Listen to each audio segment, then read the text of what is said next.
Hi there, my name is Erik and I play bass, and today we're gonna talk about my new pedal board. So a few weeks back I did my yearly pedal board video, which I always do every year because it's a fun tradition and you guys seem to like it, which is, you know, always fun. You know, I enjoy making those videos and I enjoy changing out my rig and making it even more streamlined to what I need and what I want and all of that good stuff. And just as I had wrapped up that big Novo 24 pedal board with, you know, the Keith Macmillan 12-step and all of that good stuff, I found myself having a few sit-in gigs with a few different bands. I will tell you more about that in the future as they come closer. So, funny enough, this is Erik from the present as that was Erik from the past. This past weekend I actually did the first gig of these gigs that I was talking about. It was with Sorcerer in Copenhagen at the Nordic Noise Festival. I brought the rig that you're about to see in this video with me. It performed great. Here is a clip from the festival itself.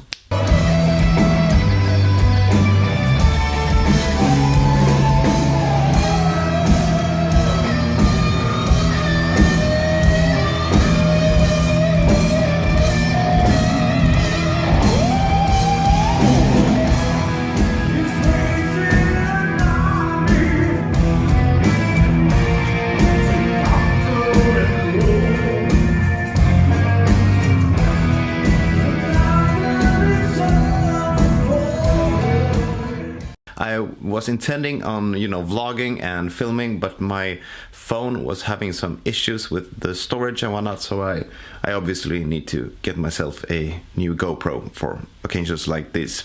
Anyways, just wanted to tell you that this entire rig performed great. I didn't bring the amp that I'm about to tell you about. I used the in-house amp, which was an EBS 660 and paired with two Pro Line cabinets, so that was a nice and glorious rig to have live. Anyways, back to the show. Finding myself with those gigs made me realize that I, one, didn't need the big board because I'm not gonna do any keyboards with those groups, and two, it was just too big to lug around. And, you know, to justify to lug around, I should say, when I didn't need everything on it. So, however, I found myself going back to my old Pedaltrain Classic JR, which I've had for, I think, almost 9 years now. I think I bought it back in 2013 or so. And, you know, it's a solid pedal board that has gone through a lot with me, a lot of gigs, and yeah, so I'm gonna walk you through what I've got going here and talk about my live setup for you know, the coming summer and the coming gigs. I should add that the big board is still very much assembled and a few things are, you know, firmly attached there, so I will go between these two boards because I will need the big board when we're doing some Infinite Maiden gigs this summer.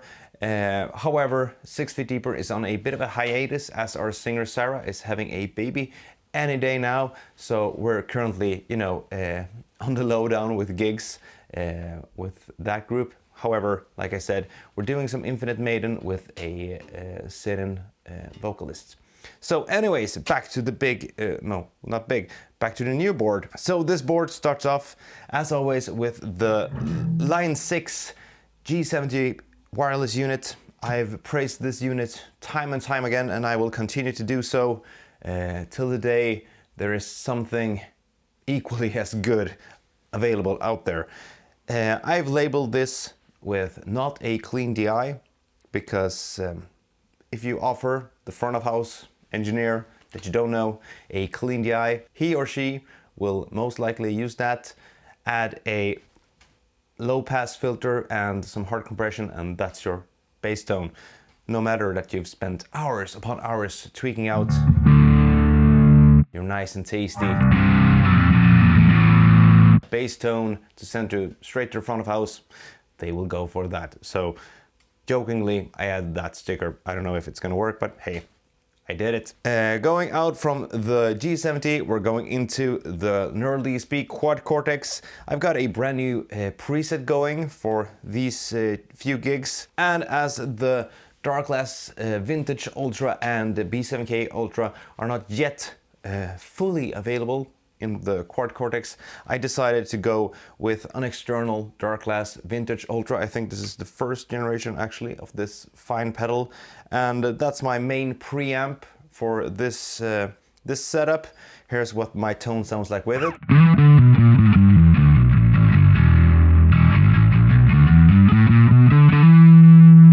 Here's with the distortion bypass.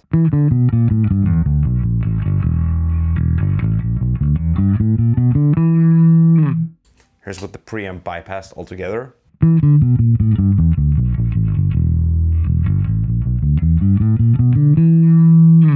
So yeah, Darkglass Vintage Ultra. Got that one hooked up to, I think it's loop number 1, if I'm not mistaken. I could be wrong. I've got it followed by a noise gate, and then we're going into the second loop, which has the Suncoast LM1 dynamic limiter.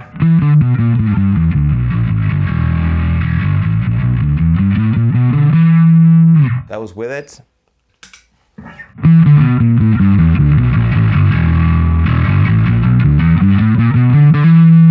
That was without it.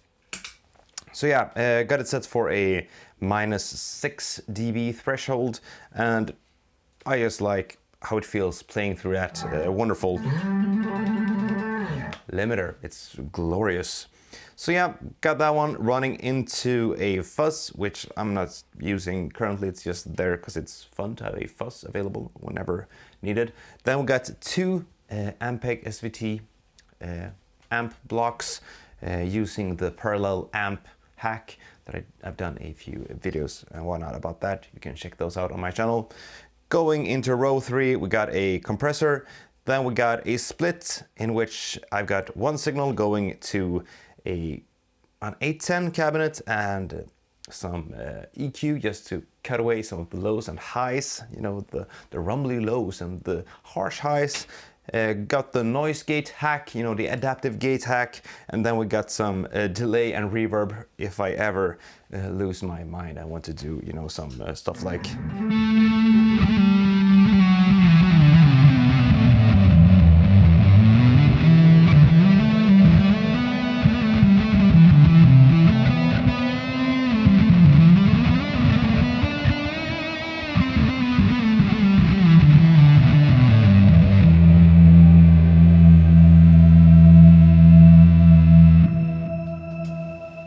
Because why not? Because, you know, nobody's asking me to do that, so why not have that option in case someone would ask me to do that.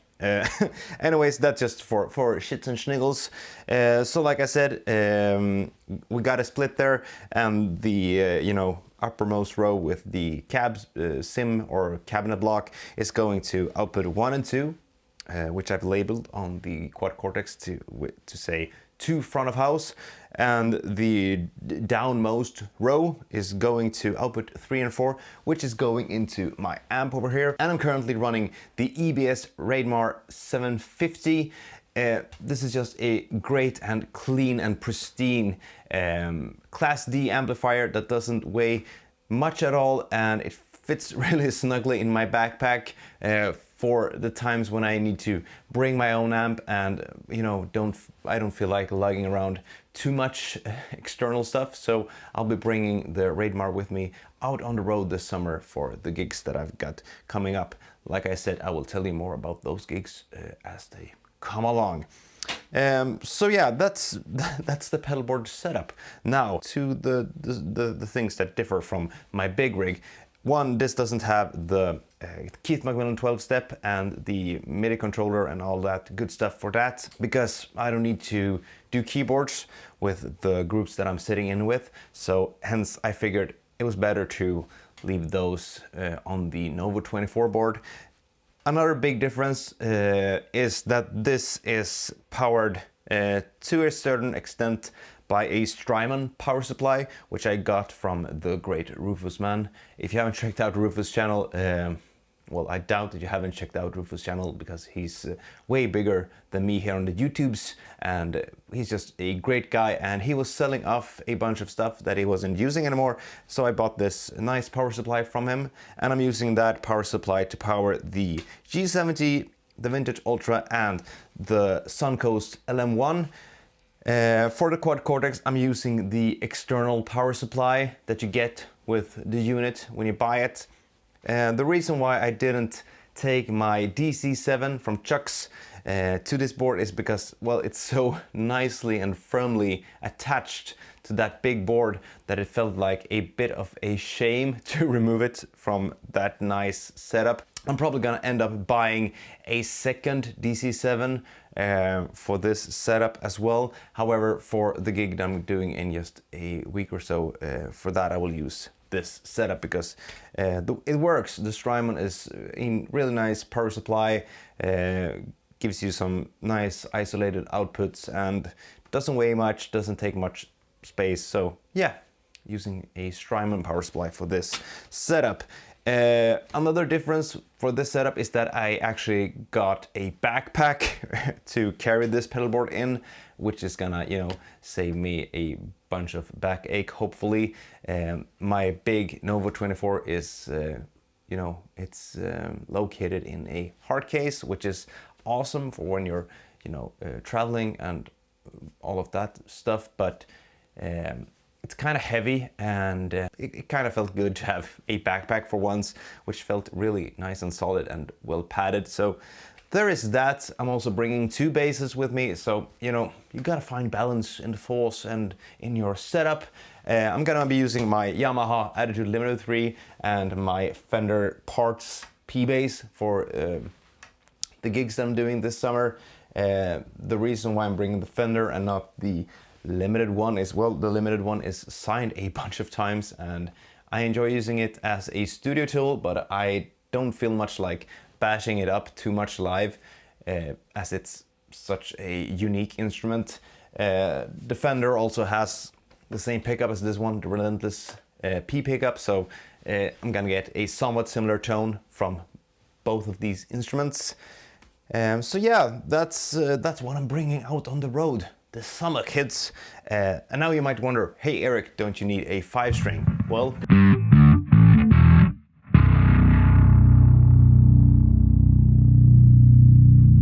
I say thee nay.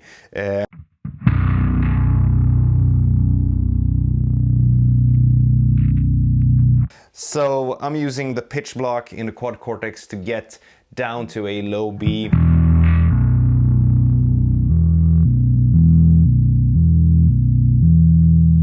And you know, in a full mix, nobody's gonna mind the bass player using a pitch shifter to get to the notes that he or she needs to reach, because no one is paying attention to us. Believe it or not, kids, but that's the sad truth. Nobody cares about your bass tone. Well, anyways, so I'm using the pitch shifter in the Quad Cortex to get down to a low B. Can't even get down to a low A if I wanted to, and it tracks great. I mean, there is always latency when you're pitching down as low as like 5 semitones and whatnot, but it's not.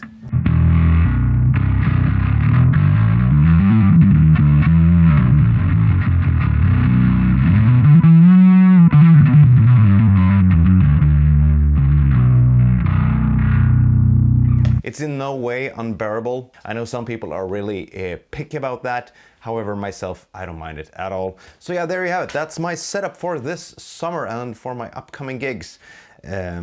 Small board, EBS Reidmar, 2 basses in my mono jewel bag, and I'm off to the races. And hopefully I'll see some of you guys and gals and cats and dogs out there on the road. My name is Erik and I play bass. If you enjoy my channel and my videos, make sure to hit that subscribe button and ring that notification bell. And I'll see you guys and gals and cats and dogs in the next video. Until next time, take care. Bye.